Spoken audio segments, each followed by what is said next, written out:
The following broadcast is a presentation of Mount Zion Media Ministry.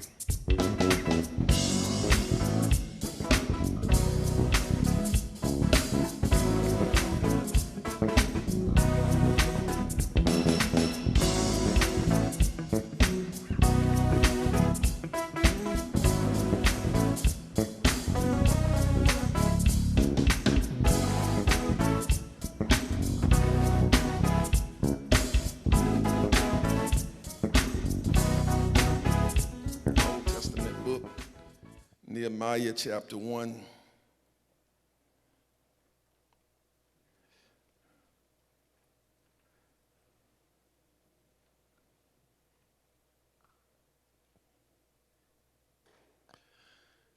I'm going to read the first 4 verses, but I actually preach, I think, from the first 8. We'll see. The words of Nehemiah, beginning at verse 1, King James Version. The words of Nehemiah, the son of Hakaliah. And it came to pass in the month Chislew, in the 20th year, as I was in Shushan the palace, that Hananiah, one of my brethren, came, he and certain men of Judah. And I asked them concerning the Jews that had escaped, which were left of the captivity, and concerning Jerusalem. And they said unto me, the remnant that are left of the captivity there are in the province are in great affliction and reproach. The wall of Jerusalem also is broken down, and the gates thereof are burned with fire. And it came to pass, when I heard these words, that I sat down and wept and mourned certain days, and fasted and prayed before the God of heaven. If you've been watching Bible study, we are in the book of Ephesians, and so that's where we're going to be the rest of the summer in that series. And for Sundays, for the rest of the summer, we're going to be in this book of Nehemiah. And so you can be reading and studying, and you'll be ready for me on Sunday. And we'll be preaching on the theme, moving from vision to victory. Moving from vision to victory. And the first installment under this theme is this: if it is to be, it is up to me. If it is to be, it is up to me. Y'all pray for me and pray with me through this series of sermons. So I got a question for you. How many of you understand that you as a person can celebrate many wins or victories in your life? If you look back, there's no doubt that God has been good to you. But at the same time, you have to be honest that there are some areas in your life where you don't just win all the time. But there are areas where you find yourself, if you will, being defeated by the challenges you face. And sometimes it gets frustrating because don't you feel like you take 1 step forward and 2 steps backward? And then when we leave our individual selves and we think broader about community, as a community, and especially for African Americans, as we celebrate Juneteenth and we look where God has brought us from, there's much to celebrate because God truly has been good to us. And not just good in the sense of the spiritual blessings, but in terms of the material blessings, in terms of the advancement that we've made in this country and in the world. God has been good. But once again, if we are honest, not only ourselves, but as we look around in the broader community, there are too many spaces and places where we are not winning, where the victory is not ours. And you just keep expanding that, not only to community, but country. And you can even break it down in systems and schools. And listen to me, even in the church, much to celebrate, but too many losses, too many defeats. And I've come to declare in this series of sermons that we have a choice, that we don't have to continue to lose to the same old issues. But we can walk and live in the victory, come close to me, that's already ours through Jesus Christ. That song, Victory is Mine Today. That's a true song. Victory is already ours through Jesus Christ. And the way we realize the vision, realize the victory, is to have a vision that moves us from defeat to victory. And listen, I believe, humbly believe, that we suffer from the same problem that the nation of Israel suffered from, and that is the lack of a vision. Personally, collectively, as a community, as a country, there's not a vision to move us to victory. Now, there are some visions to move certain folk forward, but it's not inclusive. And I'm talking about an inclusive vision that moves everybody to victory. It's not a situation where you create wins and losses. The only way I can win is for you to lose. But to create a win-win situation for all of us. The power of vision is demonstrated in the words that God spoke to the children of Israel when they were without a vision. In Proverbs 29:18, he said, where there is no vision, the people perish. Pastor, I've heard that all the time, but I don't know what it means. Unpack that for me. Okay, here it is. Where there is no vision, where there is no revelation from God. Back up, Pastor. You and I can create our own vision. I know you got vision boards, but you need to ask yourself, the vision on the board, where did it come from? Where there is no revelation from God, the people perish. Perish, not get hungry, but perish. That Hebrew word means they throw off restraint. They become undisciplined. They engage in all kind of erratic and immoral behavior. And they're not in a position to take advantage of the opportunities that are before them.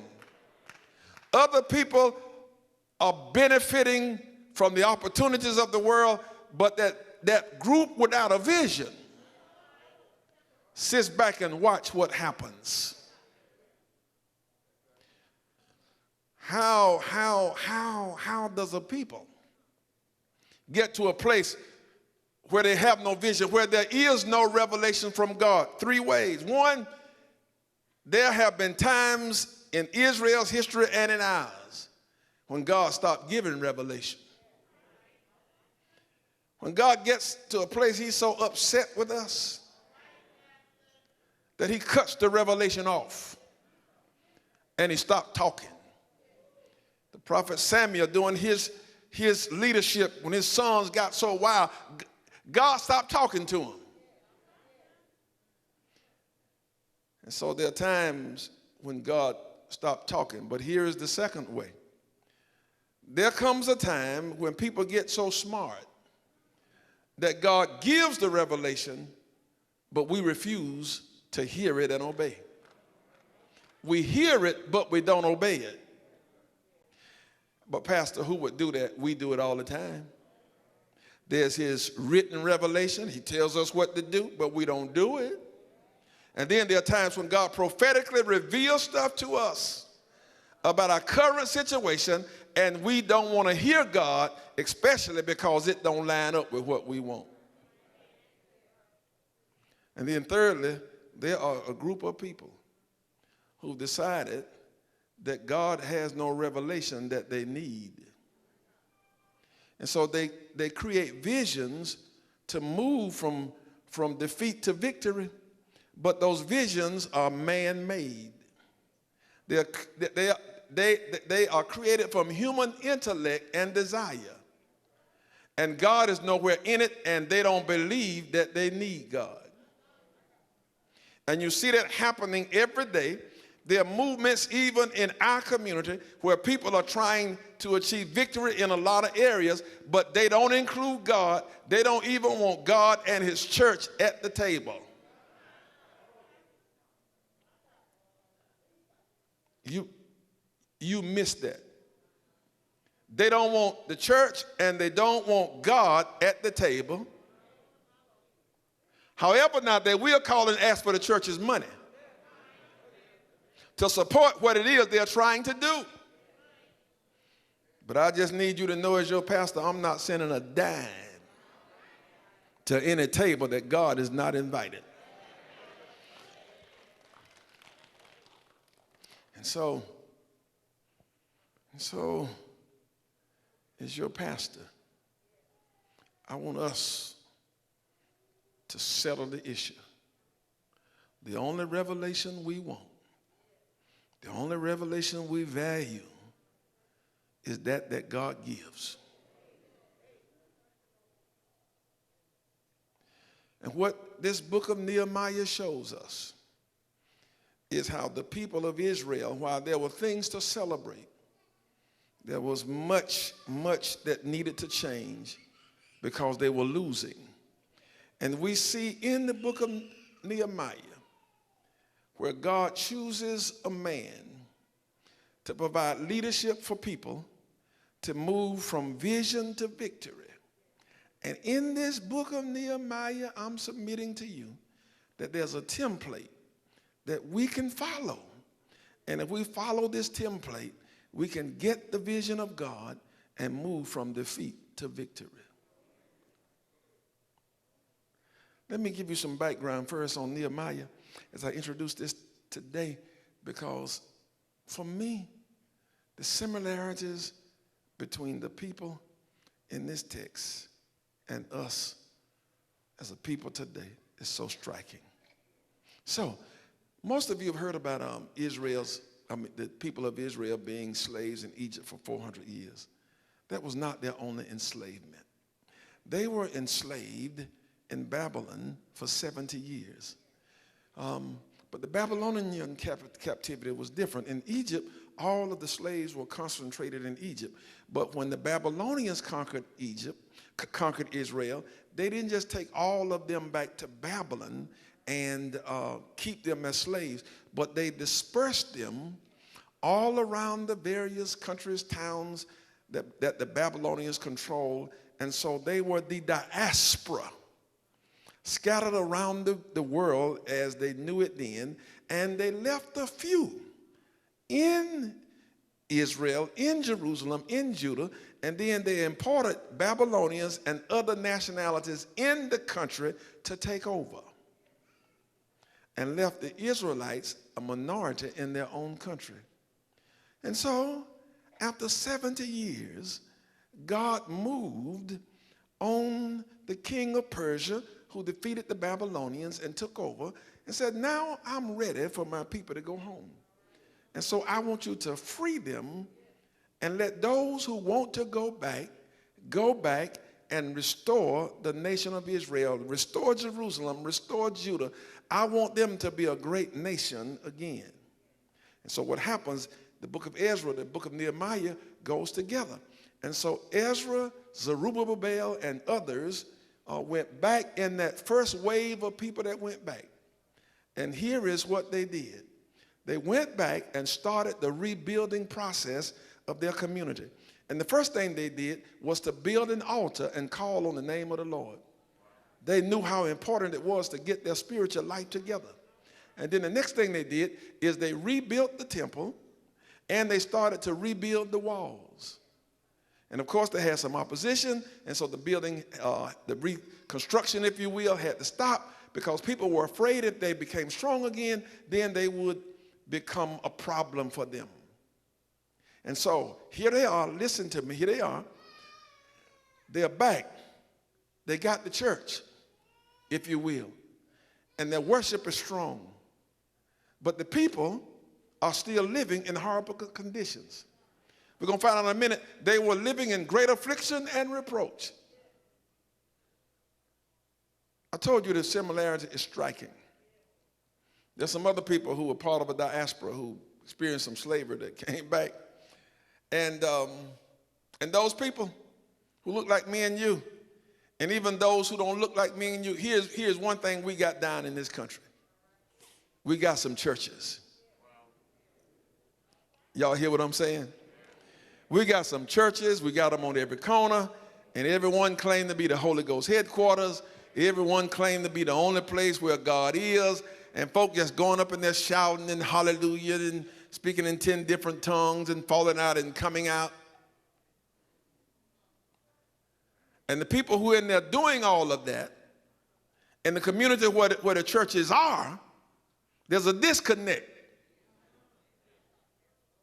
Because with all this church going on and all this shouting and naming it and claiming it, there's still a vast number of people that are part of that church and others who are not a part, who are living in affliction and reproach.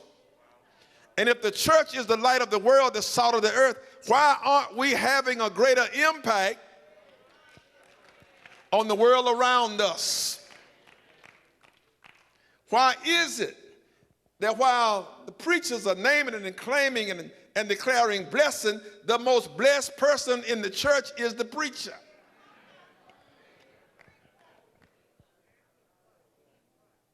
Is folk making it rain around the altar, but the only somebody get wet is the preacher.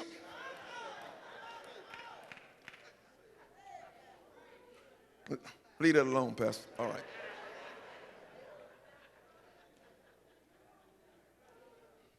Could it be that the church is only seeing half the issue?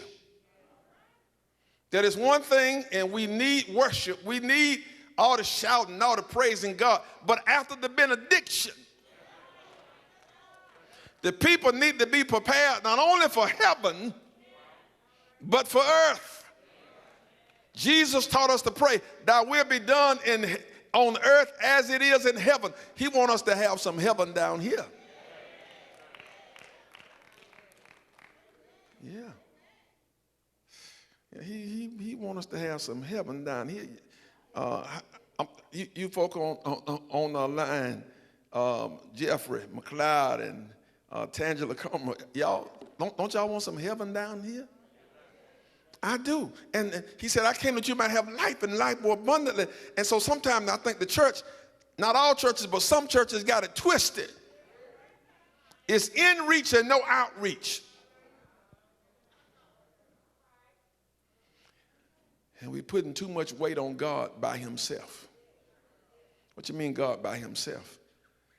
We want God to do it all.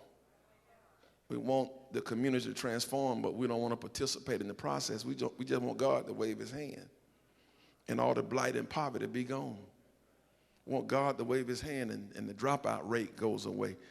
God to wave his hand and homelessness goes away. Drug use goes away. Gang use goes. God just wave his hand. It does not work like that. It doesn't work like that. It calls for participation. And so these people who are having church and they run into some opposition as they attempted to rebuild the wall, which represented they're taking care of community. They've decided to just exist that way. They've gotten comfortable with it. They've been riding through the neighborhoods and they see the blight, but it don't bother them. The ones who live in it are comfortable, and the ones who are fortunate enough to live on the other side of town, they just avoid it and act like it's not there. And they're going on living and enjoying the status quo. But how many of you know that's not where God wants us to be? God wants his people to live in victory, and that's in every area of life. The rappers shouldn't be the only people singing, all I do is win, win, win. God's people ought to be win, win, win. Yeah.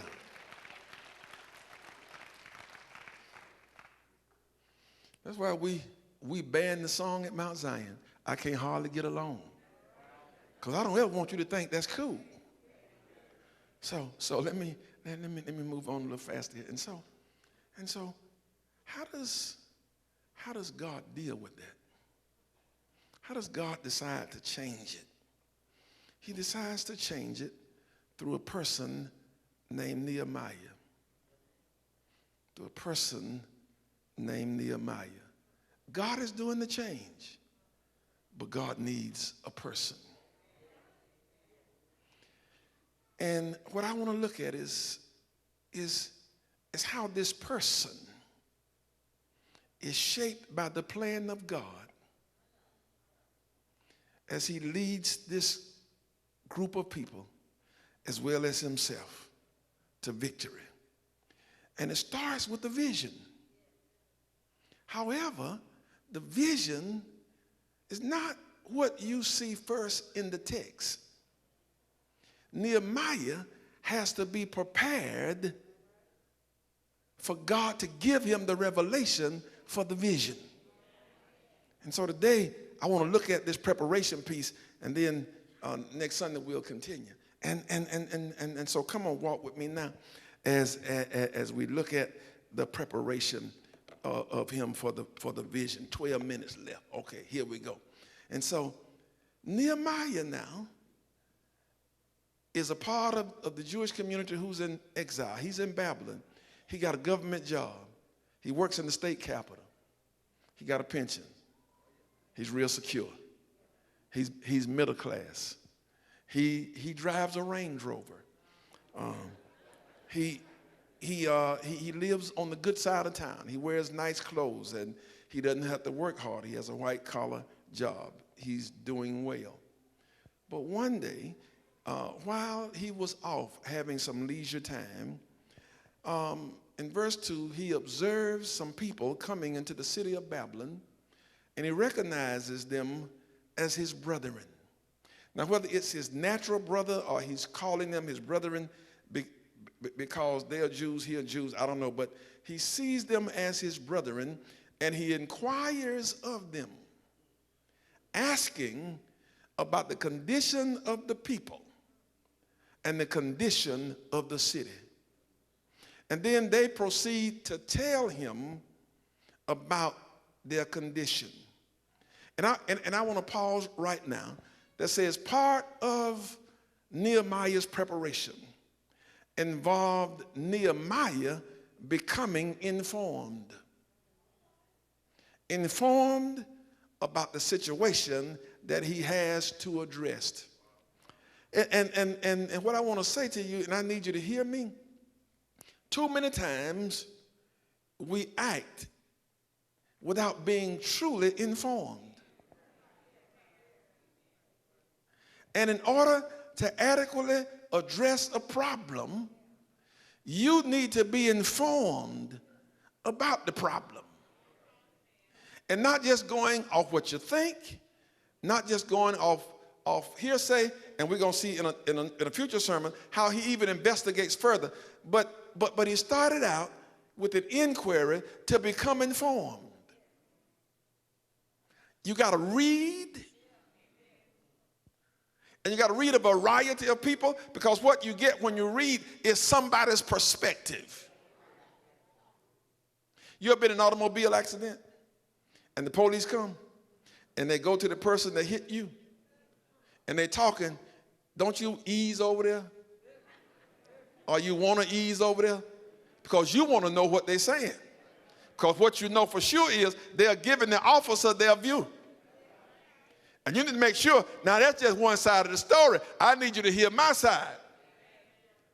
And y'all know what Grandma's side said, don't you? There's two sides to every story, and somewhere the truth is in the middle. You got to read, you got to investigate, you got to look at data, you got to take time and work a process. So that when you start talking to people and dealing with the issue, you know what you're talking about. You know what you are facing.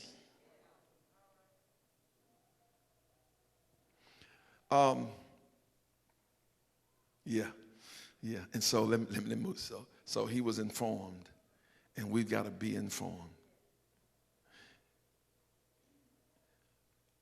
I appreciate Rebecca's prayer today, especially as she alluded to the Supreme Court decision. And being informed about that, because if you were not truly informed, if you had not been doing some deep digging, you would think that the religious right was celebrating because it's a victory for God. But you come close to me when I tell you, their support of the overturning of Roe v. Wade has nothing to do with God. That's the front that they put forth to cloak their real motive. And I don't have time to tell you what the real motive is, but it ain't got nothing to do with pleasing God. And so they were informed. And here is the next one that I think a lot of us miss. And let me read something to you. And so, and they said unto me, verse 3, that the remnant that are left in captivity they, in the province are in great affliction and reproach.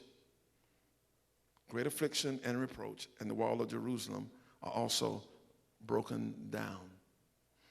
When you become informed, you've got to make some decisions about what you're going to do. And in order to do that properly, you've got to have your priorities right. You got to have the priorities right. Because there are a lot of things you can address, but if your priorities are wrong, then whatever you address is not going to work out. And what this text reveals to us in God's template is what the priority ought to be when we start moving from vision to victory. Notice in the verse again, Nehemiah asked one and first about the people and then about the city. The priority, people first. The secondary priority is the physical city. But if you don't put people first, people over profit, people over your rules and your regulations, people over what I call community aesthetics. You want to make a city look good.